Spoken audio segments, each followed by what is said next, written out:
Okay, I think we're ready to start. So hello and welcome to the fourth in our series of webinars focusing on critical infrastructure solutions from Rahi Systems. My name is Marcus Doran and I'm the General Manager of Rahi Systems in Europe and delighted to welcome IX Systems to today's important topic that affects us all, GDPR or EU General Data Protection Regulation. To help better understand how GDPR affects the business storage infrastructure, we've invited David Valencia and Michael Dexter of IX Systems. They are our enterprise storage partner. IX Systems is the company behind FreeNAS and TrueNAS, which are meeting the storage needs of all sizes around the world. Before I hand over to the team from IX, I would like to encourage the attendees to use the chat box for questions, and we will get to these after the session. For those questions that we don't get to, we will come back directly to those after the call. So again, thank you for attending, and now I'll hand over to the team from IX Systems. Thanks, Marcus, and thanks everyone joining us today. I'm David Valencia, Channel Sales Manager at IX Systems, and I manage our global partner network. Joining me today is Michael Dexter, our Senior Analyst, who is looking at GDPR from all angles, including our own compliance. And you're probably asking yourselves, why is an American company like IX Systems thinking about compliance with an EU regulation like the GDPR? Well, as it turns out, the GDPR is farther reaching and more complex than meets the eye, and even an American company may need to comply. This webinar represents our collective opinions about GDPR and is not legal advice. Today we'll cover the following topics in this agenda. We'll go over the company, history and bio. You've already seen the presenter bios, Michael Dexter and myself. What is GDPR? Who is affected by GDPR? Compliance steps and tools. Using TrueNAS with encryption. Reporting requirements in the event of a breach. And we'll end it with questions and answers.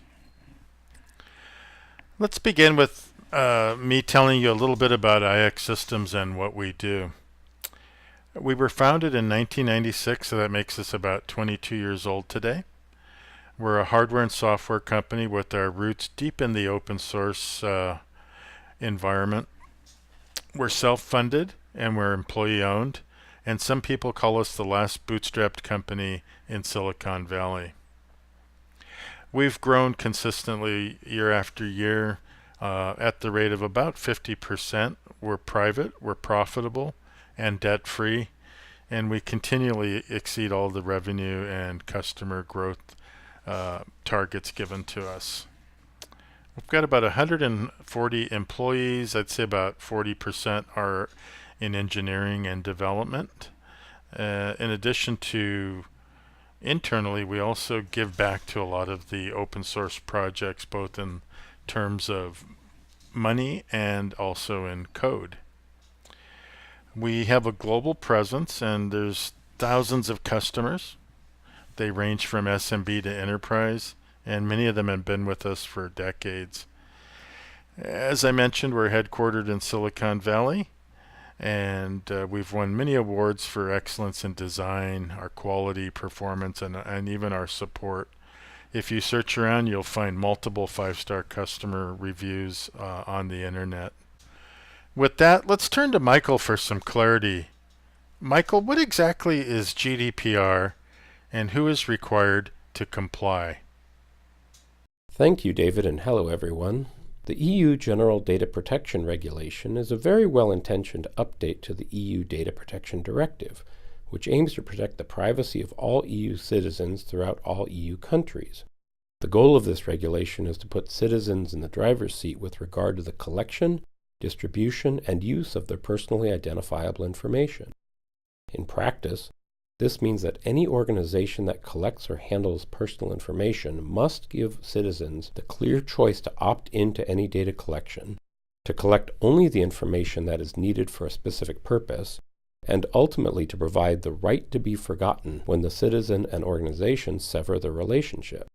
What is unprecedented about the GDPR is that it mandates very stiff fines for failing to respond to privacy-related requests by customers or failing to disclose data breaches. These fines can reach the millions of euros, and the regulation applies to any company or organization that handles the personal data of EU citizens residing in the EU, regardless of the location of the company or organization.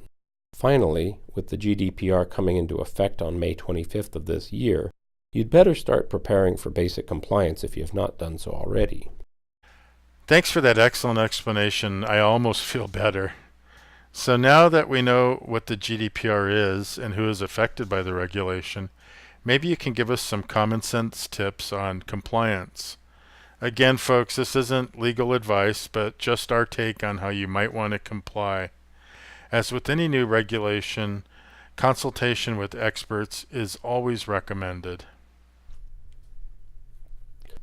That's right, David, and I will argue that there are no true GDPR experts until the law comes into full effect and cases relating to it start circulating through the legal system. I can, however, provide some essential pointers for preparing for compliance from a storage perspective.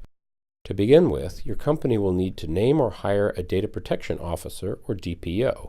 They will be tasked with both compliance and responses to privacy-related inquiries. What's a DPO is not a valid answer to an inquiry.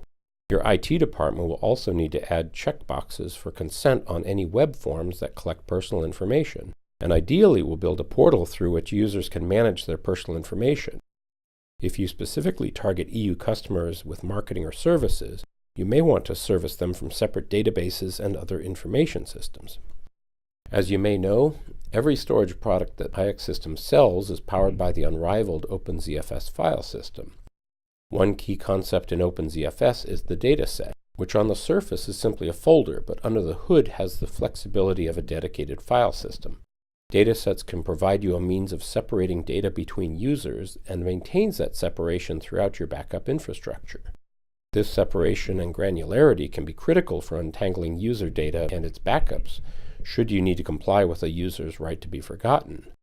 Lumping users together and pushing everything out to tape for a backup would make any future separation a nightmare. For some users, dataset granularity can also provide a mechanism for data portability between OpenZFS systems in service of the GDPR's requirement for the portability of user data. A handful of OpenZFS-based cloud providers grasp the benefit of this portability, and I hope to see that trend grow. Michael, as I understand it, data security is an important piece of the GDPR compliance puzzle. Can you tell us if and how our TrueNAS products can aid in GDPR compliance? Data security comes in a number of forms, and TrueNAS is ready to address them all. To begin with, OpenZFS in TrueNAS is a fully checksumming and checksum validating file system that will never return you corrupt data. OpenZFS will automatically correct bad blocks using redundant copies of that data and maintains this protection throughout the backup process. Another key security feature in TrueNAS is encryption at rest, which can be configured to ask for a decryption password each time you import a pool for sharing. If you run the risk of your TrueNAS system being physically stolen, this can not only provide you peace of mind, but can also make you exempt from the data leak reporting requirements, given that the data is encrypted and requires a password to access. On a side note, not everyone knows that you can download TrueNAS's little sibling, FreeNAS, and spin it up on nearly any PC with at least 8 gigs of RAM and a few quality hard drives. Of course, FreeNAS is not directly supported by IX Systems, but it is a good, low-cost alternative for smaller businesses and can give you a hands-on preview of the TrueNAS experience. Question 2, I believe. Our next question comes from Maria in Germany. We are a Windows shop. How is a TrueNAS system any different from our Windows servers for basic file sharing? Excellent question, because yes, on the surface, a TrueNAS Windows share looks like any other regular Windows share. What TrueNAS with OpenZFS does behind the scenes is where the differences are night and day. As I mentioned, OpenZFS is providing data checksumming that Windows NTFS does not provide, but the business-saving difference is that OpenZFS supports unlimited, highly efficient snapshots. In practice, this means that you can go back in time with very little effort, which is becoming critical with all the ransomware like CryptoLocker traveling around the internet. Thanks for talking about how TrueNAS can help with GDPR compliance. In addition to GDPR, TrueNAS can help businesses in many other ways, like preventing and recovering from ransomware, but we can discuss that as another time. I'll take this next part, which is pretty straightforward. As Michael mentioned earlier, everyone needs a data protection officer or DPO.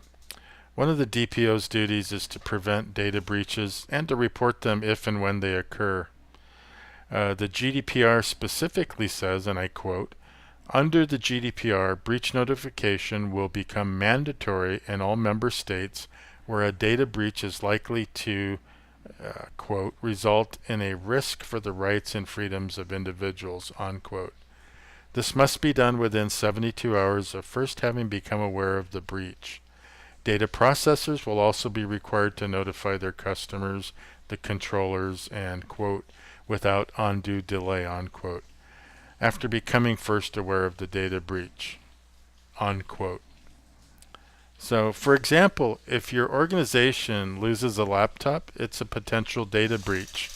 To determine if it is or not, you could clone the TrueNAS snapshots for that laptop, search the data to see if it's subject to GDPR or not. If it isn't, then you need not report it. If it is, then the breach must be reported. That's the beauty of doing regular snapshots. Of course, this can also be accomplished with traditional backup software or a combination of both.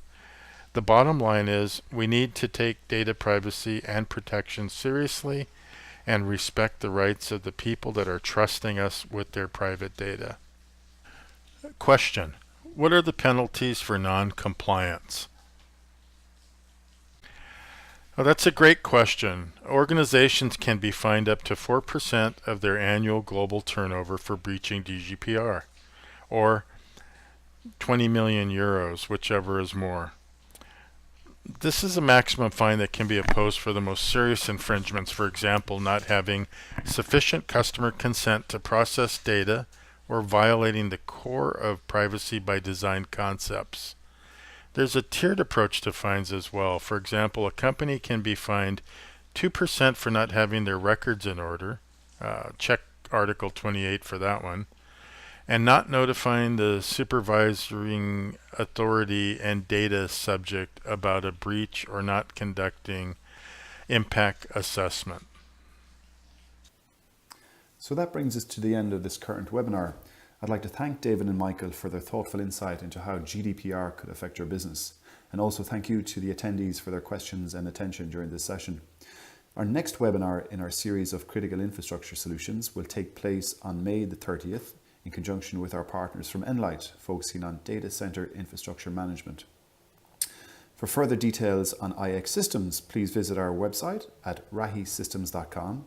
And for now, we'll leave it there, and I appreciate your time and have a great day, and thank you for joining us. Goodbye.